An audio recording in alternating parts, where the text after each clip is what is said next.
وتحمل أثقالكم إلى بلد لم تكونوا بالغيه إلا بشق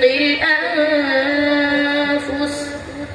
إن ربكم لرؤوف رحيم والخيل والبغال والحمير لتركبوها وزينة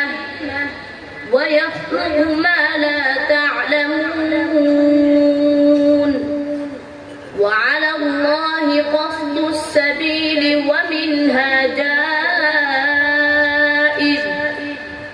ولو شاء لهداكم أجمعين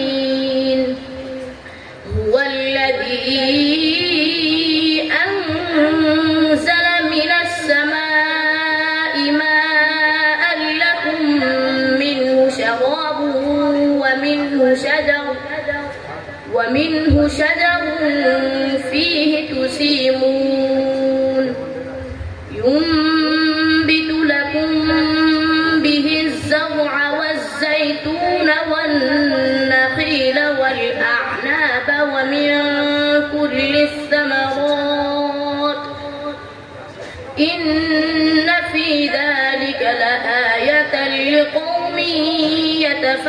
يتفكرون صدق الله العظيم.